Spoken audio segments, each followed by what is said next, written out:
Bonjour, je m'appelle Franklin Bérébi et je suis là pour vous parler d'un livre que j'ai écrit qui s'appelle Au secours, je pars à la retraite.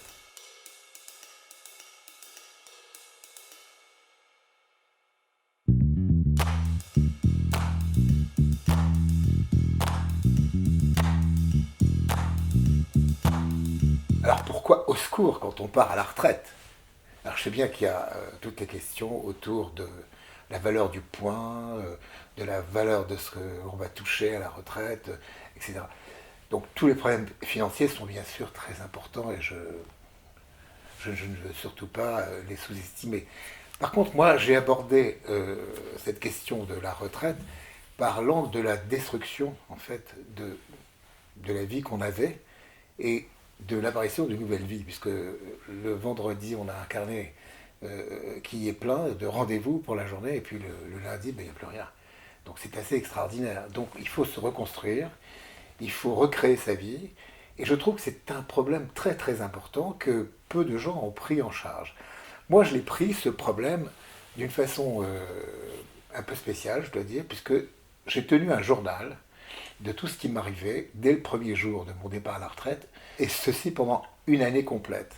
Et donc, au bout de cette année, je me suis retourné, j'ai regardé ce que j'ai fait, et je me suis aperçu que j'ai- je me suis battu comme un forcené pour essayer de me reconstruire une vie où mon intérêt, mes idées et tout ce que je pouvais faire soit intéressant pour pas que parce qu'il faut comprendre que franchement quand on passe comme ça d'une super activité, moi j'avais une très grande activité parce que j'étais un cadre dirigeant dans une grande entreprise française, à peu de choses à faire ou rien d'ailleurs, hein, c'est difficile.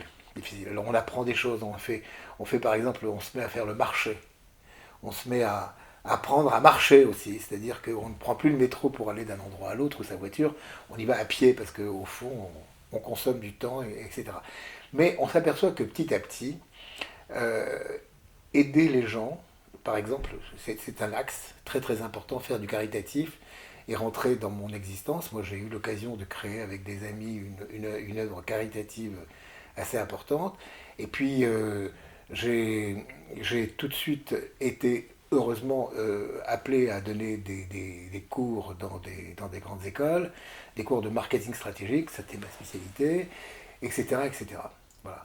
Et donc petit à petit, je donne l'histoire d'une reconquête, d'une reconquête de son temps, d'une création d'indépendance en définitive, parce que le côté agréable, c'est qu'on n'a pas besoin de, de travailler comme un fou pour pouvoir vivre, puisque les retraites qu'on a sont assez suffisantes. Et donc vous n'avez plus ce genre d'inquiétude, ce genre d'angoisse, ce stress, mais vous avez un autre stress qui est celui d'apprendre à s'occuper, d'apprendre à se réintégrer, d'apprendre à vivre avec son épouse. Voilà une question qu'on a passée sous silence. Mais quand vous travaillez, vous la voyez que le soir, ou même moins, puisque si vous voyagez, vous la voyez pas. Et puis là, vous la voyez toute la journée. Vous déjeunez, vous dînez avec elle. C'est pas facile. Ou c'est très facile, je ne sais pas. Ça va dépendre. Moi, je donne mes recettes dans ce livre. Je le donne sous la forme d'un journal où j'explique chaque jour ce que j'ai fait. Et au total, ma foi, je trouve que les choses sont plutôt bien passées. Mais c'est pas comme ça pour tout le monde. C'est pas comme ça du tout pour tout le monde. Il y a des gens qui n'arrivent pas à recréer un, un ensemble qui leur permet de se recréer une nouvelle vie, en fait. Ça va très loin. Il y en a qui se suicident même, tellement ils sont déphasés par rapport à ce qui leur arrive. Voilà. Donc, moi je vous conseille de lire aussi Au secours, je pars à la retraite, en cette période où on parle tellement de problèmes d'argent. Parlons un peu d'autre chose et parlons de la reconstruction de sa vie à travers une expérience de quelqu'un qui a réussi à le faire et qui l'a décrit jour après jour dans ce livre Au secours, je pars à la retraite.